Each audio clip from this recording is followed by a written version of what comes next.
ത്രിയേക ദൈവത്തിൻ്റെ അതിപരിശുദ്ധമായ നാമം വാഴ്ത്തപ്പെടുമാറാകട്ടെ. വചന പുലരിയിലേക്ക് എല്ലാവർക്കും ഒരിക്കൽ കൂടെ സ്വാഗതം. കർത്താവിനോട് കൂടെ ക്രൂശിക്കപ്പെട്ട വലതുഭാഗത്തെ കള്ളനെ നമുക്കെല്ലാവർക്കും സുപരിചിതനാണ്. അവർ തമ്മിലുള്ള സംഭാഷണമൊക്കെ നമുക്ക് വളരെയേറെ അറിയാവുന്ന ഒരു കാര്യമാണ്, പ്രത്യേകിച്ച് പരിചയപ്പെടുത്തേണ്ട കാര്യമില്ല. എന്നാൽ അവരുടെ സംഭാഷണത്തിൽ നിന്ന് നമുക്ക് മനസ്സിലാക്കേണ്ട ഒരു കാര്യമുണ്ട്.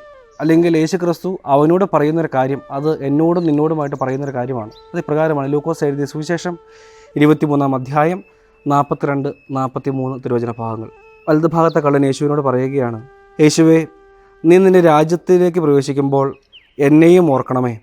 യേശു അവനോട് അരുളി ചെയ്തു, സത്യമായി ഞാൻ നിന്നോട് പറയുന്നു, നീ ഇന്ന് എന്നോട് കൂടെ പർദീസായിൽ ആയിരിക്കും.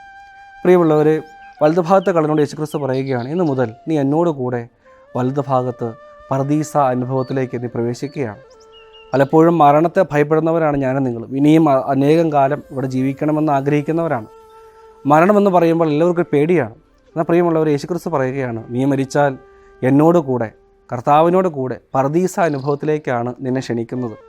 അതുകൊണ്ട് കർത്താവിനോട് കൂടെ ജീവിക്കുവാൻ നമ്മൾ മരണത്തെ ഭയപ്പെടേണ്ട കാര്യമില്ല. അതുകൊണ്ട് മരണത്തെ സന്തോഷത്തോടെ, ചിരിച്ച മുഖത്തോടെ ഒരു ക്രിസ്തീയ അനുഭവത്തിലൂടെ ദർശിക്കുവാൻ നമുക്ക് സാധിക്കട്ടെ.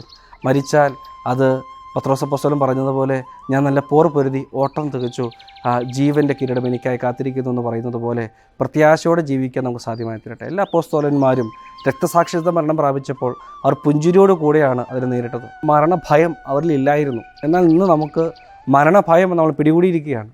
ആ മരണഭയത്തെ എല്ലാം ദൂരെ എറിഞ്ഞിട്ട് ഞാൻ മരിക്കുന്നെങ്കിലും ക്രിസ്തുവിന് വേണ്ടി, ജീവിക്കുന്നുവെങ്കിലും ക്രിസ്തുവിന് വേണ്ടി എന്നുള്ള പ്രത്യാശയിൽ ജീവിക്കുവാനും മരണഭയത്തിൽ നിന്ന് രക്ഷപ്പെടുവാനും ദൈവം ഞങ്ങളെ സഹായിക്കട്ടെ എന്ന് പ്രാർത്ഥിക്കുന്നു.